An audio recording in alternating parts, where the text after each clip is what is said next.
আসসালামু আলাইকুম রহমতুল্লাহি বরকাতু। আমরা এখন একটি ফর্ম পূরণ করব।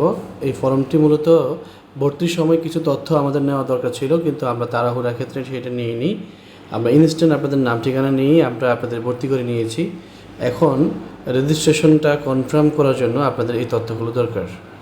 তো অবশ্যই আপনারা যদি এই তথ্যগুলো পূরণ করে ফেলেন, 100% নিশ্চিত থাকবেন আপনি কম্পিউটার প্রশিক্ষণ এবং সরকারি যে উপকরণ আছে, যে সুযোগ সুবিধা আছে, সব কিছু আপনি গ্রহণ করতে পারবেন। তো শুরুতে আমরা লিঙ্কে ক্লিক করব, যে লিঙ্কটা আমাদের হোয়াটসঅ্যাপ গ্রুপে থাকবে। এই ফর্মটি আসবে। এখানে লেখা আছে, প্রথম কথা, আপনার বেস নম্বর সিলেক্ট করুন। অবশ্যই যারা ফর্মটি পূরণ করবেন তাদের নম্বর, সেই বেস নম্বরটা এখানে নির্বাচন করবেন। নম্বর CFC 25, এই বেস নম্বরটা দিলাম। তারপরে আপনার নামের সিরিয়াল নং দিন। প্রত্যেকটা বেসে প্রত্যেক 20 জনের একটা সিরিয়াল নাম্বার আছে, 1 থেকে 20। তো আপনার নামের সিরিয়াল নাম্বার কোনটা দেখবেন, দেখে সেটা এখানে বসিয়ে দেবেন। আমি এখানে 12 বসিয়ে দিলাম। 12 নম্বর সিরিয়ালে মনে করেন আমার নাম আছে। প্রথমে নাম্বার দেওয়ার ক্ষেত্রে +চিহ্ন দিব, 88 দিব, তারপরে আমার ফুল নাম্বার লিখে দেব। তো এই নাম্বারটা কিসের? এটা হবে হোয়াটসঅ্যাপ নাম্বার। এই হোয়াটসঅ্যাপ নাম্বারে আপনাকে যুক্ত করাবো। আপনি যদি ভুল লেখেন তাহলে আপনি যুক্ত হইতে পারবেন না। ওই যে আমাদের প্রাইভেট যে গ্রুপটা আছে, যে গ্রুপে শুধুমাত্র আপনাকে যুক্ত করানো হবে। তাই এখানে সঠিক নাম্বারটা দিবেন, হোয়াটসঅ্যাপ নাম্বার দিবেন। তারপরে বলা হয়েছে আপনার আইডি নাম্বার দিন। এখানে আপনার আইডি নাম্বার দিবেন, অথবা যদি আইডি নাম্বার না থাকে জন্ম নিবন্ধন নাম্বার দিয়ে এটা পূরণ করবেন। এখানে আমি আইডি নাম্বারটা দিয়ে দিচ্ছি। সিভি তৈরি করে থাকেন তাহলে সিভি আপলোড দিন, এখানে টিপ দিবেন। যেহেতু আমি অলরেডি সিভি এখানে তৈরি করে দিয়েছি, সেক্ষেত্রে এখানে অপশনটা আসতেছে না। আপনি এখানে টিপ দেবেন, অ্যাড ফাইল লেখা আসবে। টিপ দেওয়ার পর আপনার গ্যালারি থেকে সিভি PDF যেটা আছে সেটা এখানে সিলেক্ট করে দেবেন। পরবর্তী ধাপে আপনার এখানে প্রোফাইল অ্যাকাউন্ট লিঙ্ক দিতে বলতেছে, লিঙ্কডইনের। তো আপনি যদি তৈরি করে না থাকেন তাহলে এটাও এড়িয়ে যেতে পারবেন। এখন পরবর্তীতে আজকালের মধ্যে দ্রুত অ্যাকাউন্ট তৈরি করে দিতে হবে।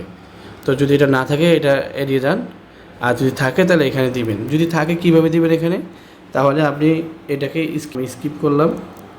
তারপরে আমি আমার যেই লিঙ্কডইন আছে সেই লিঙ্কডইনে যাচ্ছি। লিঙ্কডইনে ঢুকলাম। ঢোকার পর হয়তো বা আপনার কাছে এইভাবে আসবে। এই যে আপনার ছবি আছে উপরে, এই ছবিতে আপনার নামের উপর ক্লিক করবেন। ক্লিক করার পর এই যে এখানে 3 ডট আছে, এই 3 ডটে ক্লিক করলে আপনার এখানে শেয়ার বায়ার লিঙ্ক নামে একটা অপশন, এখানে একটা টিপ দেবেন। এখানে দেখেন শেয়ারিং লিঙ্ক নামে একটা অপশন দেখা যাচ্ছে। এইখান থেকে আপনি কপিতে ক্লিক করবেন। হয়ে গেছে। আপনি এখন আপনার আবার ফর্মে চলে আসেন। এখানে আপনি সেটাকে পেস্ট করে দেবেন। পেস্ট। তারপরে বলেছে যে কোনো একটি ফ্রিল্যান্সিং অ্যাকাউন্ট দিন। আমরা আপনাকে ফাইবার অ্যাকাউন্ট কীভাবে খুলে সেটাও দেখিয়েছি। ফ্রিল্যান্সার অ্যাকাউন্ট কীভাবে খুলে সেটাও দেখিয়েছি। আপনি যে কোনো একটা অ্যাকাউন্ট তৈরি করে এখানে দিবেন। যদি না থাকে তাহলে আপাতত এটা সাবমিট করে দিবেন, না দিয়ে, আর যদি থাকে তাহলে দিবেন।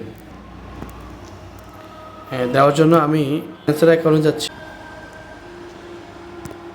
আমি এই 3 ডটে ক্লিক করলাম, এখানে ভিউ প্রোফাইলে গেলাম। এইখান থেকে এডিট প্রোফাইলের পাশে শেয়ার লিঙ্ক আছে, এখানে টিপ দিব। টিপ দিয়ে কপি লিঙ্কটা কপি করব। তারপরে আমাদের আবার ফর্মে চলে আসবো, এখানে এসে পেস্ট করব। হয়ে গেলে সব ঠিকঠাক আমি আরেকবার দেখব। এই আপনার সিভিটা এখানে আপলোড করবেন। এইখানে 3টা অপশন, একটা সিভি, লিঙ্কডইন আর হলো ফ্রিল্যান্সিং। যদি এখন না থাকে তাহলে আপাতত এখানে সাবমিটে ক্লিক করবেন, থাকলে জমা দেবেন যেভাবে আমি দেখিয়েছি। সাবমিটে ক্লিক করার পর এখানে লেখা আসছে ধন্যবাদ আপনাকে তথ্য পূরণ করার জন্য। আপনি চাইলে আপনার এই তথ্য আপডেট করতে পারবেন। অর্থাৎ এই কথাটা যদি আসে, তার মানে আপনার তথ্য পূরণ হয়ে গিয়েছে। এখন আপনি কি করবেন? আপনি যদি মনে করেন যে আমার কোনো জায়গায় ভুল আছে কিনা বা সমস্যা হয়েছে, তাহলে আপনি এখানে এডিট রেসপন্সে ক্লিক করে আবার নতুন করে এডিট করতে পারবেন। না হলে আপনার তথ্য সঠিকভাবে সফলভাবে পূরণ হয়ে গেছে। কোনো কারণে আপনি আগে ফ্রিল্যান্সিং অ্যাকাউন্ট দেন নাই, PDF দেওয়া সুযোগ হয়নি, এখন হয়েছে। মনে করেন যে আপনি যখন ফর্ম পূরণ করছেন, কিন্তু তখন আপনার সিভি, লিঙ্কডইন এগুলো দেওয়া হয়নি। তখন কি করবেন? তৈরি করার পরে আবার আপনি আমাদের যে লিঙ্কটা আছে সেই লিঙ্কে ক্লিক করবেন। ক্লিক করলে আপনার কাছে আবার এই অপশন আসবে। এখানে এডিট ইউর রেসপন্সে ক্লিক করবেন। ক্লিক করে যে অপশনগুলো আপনি অপূরণ করে দিয়েছেন, দেন সেগুলো আবার দিয়ে আবারও সাবমিটে ক্লিক করবেন।